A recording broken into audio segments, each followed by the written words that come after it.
இயேசு கிறிஸ்துவின் இனிய நாமத்தினாலே உங்கள் ஒவ்வொருவரையும் வாழ்த்துகிறேன். அசாம் பணித்தளத்திலிருந்து உங்களோடு சில காரியங்களை பேச நான் வாஞ்சிக்கிறேன். இந்த மருத்துவமனை கட்டுவதற்கு ஒரு பெரிய காரணம் உண்டு. நான் மருத்துவ ஊழியங்களை மட்டும் ஒவ்வொரு கிராமங்களில் சென்று மருத்துவ முகாம்களை நடத்தி மகத்துவம் இயேசுவை அறிவித்துக் கொண்டிருந்தேன். ஒரு நாள் இரவு நேரத்தில் மிஸ்ஸிங் டிரைப்ஸை குறித்த ஆண்டவர் ஒரு பாரத்தை தரிசனத்தை காண்பித்து இந்த ஜனங்கள் மருத்துவம் இல்லாமல் மாண்டு கொண்டிருக்கல் என்கிறதான ஒரு தரிசனத்தை கர்த்தர் கொடுத்தபடியினாலே இந்த இடத்தை கொடுத்தது ஒரு பெரிய சாட்சி உண்டு. இந்த இடத்தினுடைய உரிமைக்காரருக்கு மகளுக்கு ரொம்ப வயிற்றுப்போக்கு வந்து மரித்து போற நிலைமையிலே நாங்கள் வந்து இங்கு கேம்ப் நடக்கும் பொழுது அந்த மகளுக்கு ஒரு அற்புதத்தை கர்த்தர் செய்தார். அந்த மகளுடைய தகப்பனார் எங்களுக்கு இந்த இடத்தை கொடுத்து இன்றைக்கு கிட்டத்தட்ட 27-30 சென்டில் இந்த மருத்துவமனை நாங்கள் அமைத்திருக்கிறோம். எனக்கு அன்பானவர்களே, இந்த மருத்துவமனை கட்டி இந்த பகுதியில் இந்த அசாம் பணித்தளத்தை நீங்க பார்த்தீங்கன்னு சொன்னா 4 விதமான வியாதியால் ஜனங்கள் மரித்து போகிறார்கள். ஒன்று, அதாவது வயிற்றுப்போக்கு வந்து மரித்து விடுவார்கள். பன்னி இறைச்சியை சரியாக வேக வைக்காமல் சாப்பிடுகிறதான ஒரு நிலை, அதனாலும் வயிற்று வலி வருகிறது. வயிற்றுப்போக்கு வந்து அவர்கள் மருத்துவமனைக்கு செல்ல முடியாது. ஏனென்று சொன்னால் 3 ரிவருடைய சென்டர்ல தான் இருக்கிறது. அசாம்ல பிரம்மபுத்திரா ரிவர் மற்றும் ரோஹித் அல்லது சுபன்சிரி 3 ரிவருடைய மத்தியில தான் இந்த மருத்துவமனை இருந்து கொண்டிருக்கிறது. எனவே இந்த ஜனங்கள் இந்த தீவு இருக்கிறபடியினாலே இந்த ஜனங்கள் மருத்துவமனை போவதற்கு முன்பதாக பாதி வழியிலே மரிக்கிற பரிதாப நிலைமை.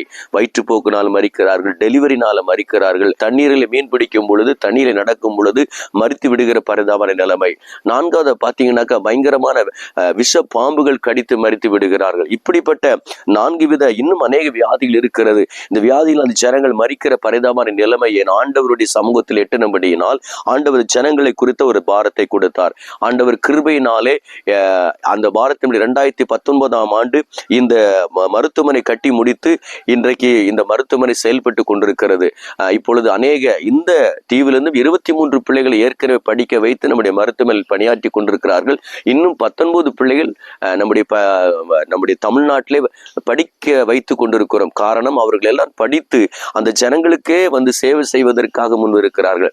இப்பொழுது இந்த மருத்துவனுடைய தேவைக்காக நான் உங்கள் சமூகத்தில் ஒரு விண்ணப்பத்தை வைக்க நான் விரும்புகிறேன். நீங்க பாத்தீங்கன்னாக்கா இந்த மருத்துவனுடைய கிட்டத்தட்ட 30 சென்ட் இருக்கிறதான இந்த வளாகத்தில் ஒரு இரும்பு கம்பி வேலி போட வேண்டிய தேவைக்குள்ள இருக்கிற காரணம், இங்கே ஆடுகள் மாடுகள் மற்றும் பண்டிகள் வந்து மிகவும் தொந்தரவு செய்கிறதாய் காணப்படுகிறது. காரணம், இங்கே பாத்தீங்கன்னா வருடத்துல 4 முறை தண்ணீர் வந்து விடுகிறது, பெருவெள்ளம் வந்து விடுகிறது.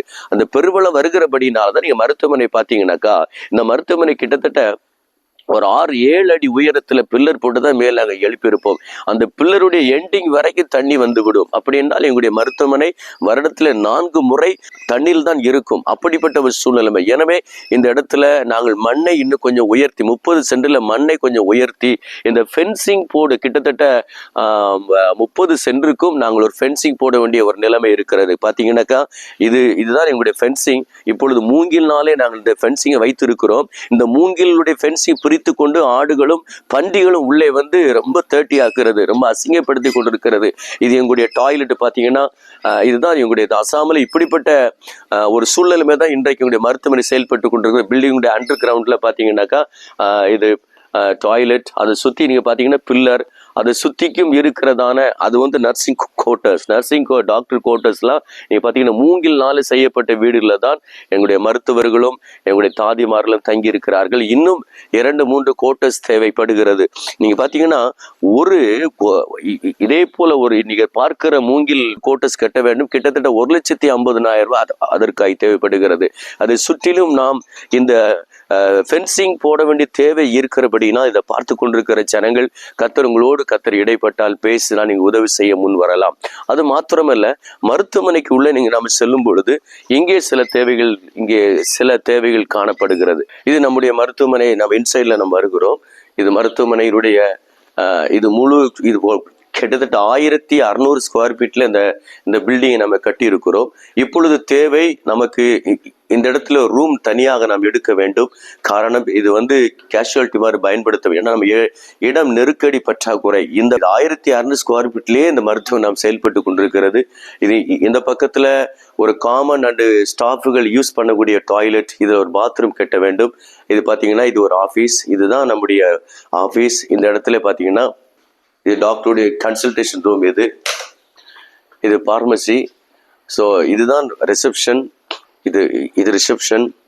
தற்பொழுது இது ஒரு வார்டாக செயல்பட்டு கொண்டிருக்கிறது. இதுதான் ஒரு ஒரு ஆபரேஷன் தியேட்டர் கட்ட வேண்டும். அதில் இருக்கிற பேஷண்ட்ஸ் இதில் அட்மிட் பண்ண வேண்டும். இந்த அறையை தான் ஆபரேஷன் தியேட்டராக மாற்றுவதற்கு கிட்டத்தட்ட 5-6 ரூம்களை கட்டியிருக்கிறோம். இது ஆபரேஷன் தியேட்டர். ஏன்னா இந்த மஜூலில இந்த தண்ணிக்குள்ள எங்களால் இவ்வளவுதான் செய்ய முடிந்தது. இதிலே நாம் எந்த அளவுக்கு நாம் மருத்துவமனை டெவலப் பண்ண முடியுமோ பண்ண வேண்டும் என்று சொல்லி பிரயாசப்பட்டு கொண்டிருக்கோம். தற்பொழுது நாங்கள் வருகிற பேஷண்ட்ஸுக்கு ட்ரீட்மெண்ட் கொடுத்து அவர்களை தங்க வைத்து சரியாக்கி ஜெபித்து அவர்களுக்கு விடுதலை பெற்று செல்கிறார்கள். சின்ன சின்ன ஒரு மைனர் ஆபரேஷன் பண்ண கூட அவர்கள் வெளியே செல்லுகிறது, போக மாட்டார்கள். அப்படிப்பட்ட பரிதாப நிலைமை. ஆகவே இப்படிப்பட்ட நிலைமையில் இருக்கிற இந்த மருத்துவமனைக்காக நீங்கள் ஜெபிக்க வேண்டும். உங்களால் இயன்ற உதவிகளை செய்ய வேண்டும். ஏன்னு சொன்னால் இந்த மருத்துவமனைக்கு எல்லா பொருட்களுமே நதியை தாண்டி இங்கு கொண்டு வந்து சேர்க்கிறோம். அது பெரிய செலவில் இதை நாம் கற்றிருக்கிறோம். எனவே இதை பார்த்து கொண்டிருக்கிற கர்த்தருடைய பிள்ளைகள், தேவன் உங்களோடு பேசினால் உங்க குடும்பத்தில் அல்லது நண்பர்கள் மருத்துவர்களாக இருந்தால் இங்கே வந்து பணி செய்யலாம், அல்லது நீங்கள் இந்த மருத்துவமனைக்கு இப்படிப்பட்ட உதவிகளை செய்யலாம். இந்த மக்கள் கிட்டத்தட்ட 1,80,000 மேற்பட்ட மக்கள், இந்த மிஸ்ஸிங் மக்கள் இந்த தீவில் இருக்கிறார்கள். எனவே அவருடைய சுகாதாரத்திற்காக, அவர்களை கிறிஸ்துவுக்குள் நடத்துவதற்காக நாங்கள் எடுக்கிற பிரயாசத்துல உங்களுடைய பங்கையும் தெரிவிக்கும்படி நான் அன்புடன் கேட்டுக்கொள்கிறேன். தேவன் தாமே உங்கள் ஒவ்வொருவரையும் ஆசீர்வதிப்பாராக. ஆமேன். God bless you.